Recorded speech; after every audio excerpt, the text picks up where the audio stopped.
পাচ্ছি ধর্মনগর ঐতিহ্যবাহী যে কালী মন্দির রয়েছে সেখানে বাসন্তী পূজা চলছে আজকে 2 দিন যাবত। তো সেখান থেকে ভক্তবৃন্দদের উদ্দেশ্যে আপনি কি বার্তা দেবেন বা এই পুজো কত বছর থেকে চলছে এখানে বাসন্তী পূজা?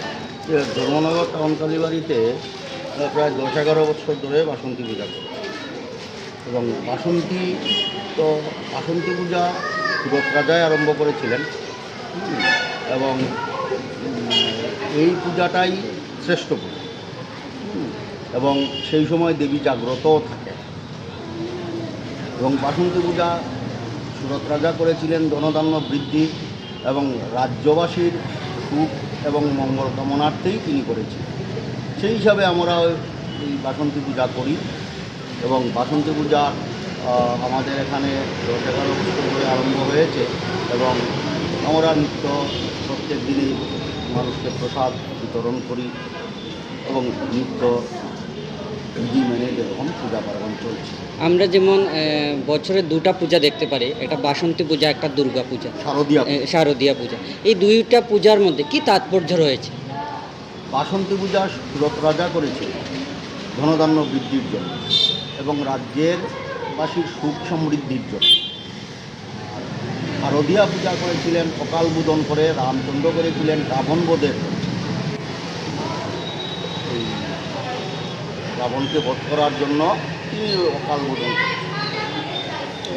এই বাসন্তী পূজাকে কেন্দ্র করে আপনারা কি মহাপ্রসাদের আয়োজন করছেন? হ্যাঁ, আমরা নিত্য সপ্তমী অষ্টমী নবমী 3 দিনই মহাপ্রসাদ বিতরণ করি। প্রত্যেকদিন কেমন ভক্তবৃন্দরা আগমন হয়? নবমী দিন তো প্রচুর প্রসাদই দেওয়া হয়, প্রচুর ভক্তবৃন্দের দেওয়া হয়, সমাগম হয় এবং এবারও অষ্টমী নবমী 2 দিনে অনুযায়ী প্রচুর ভক্তবৃন্দই সমাগম হয়েছে। অঞ্জলি প্রদান কি আপনারা প্রত্যেকদিনই করেন? প্রত্যেক দিন অঞ্জলি প্রদান হয়। এবার 11টা থেকে 12টা প্রত্যেক দিন, শুধু নবমী দিন যেহেতু তিথি ছোট তাই নবমী দিন 9টা থেকে 10টা পর্যন্ত অঞ্জলি প্রদান। মহাদশমী কবে রয়েছে? মহাদশমী 12টা শনিবার মহাদশমী। সেটার দিকে মা প্রতিমা নিরঞ্জন হবে। পূজা তো পূর্বাহ্নের মধ্যে মানে 9:30টার মধ্যে শেষ হয়ে যায়। আর দশমী থাকতে থাকতেই কলাবো অবশ্যই বিসর্জন এবং প্রতিমা নিরঞ্জন তো বিকালবেলা হয়। আপনার পরিচয়? আমার নাম সঞ্জীব ভট্টাচার্য, আপনি কি এখানে ধর্মনগর টাউন কালীবাড়িতে পূজা। মুখ্য পুরুষ না? ঠিক আছে।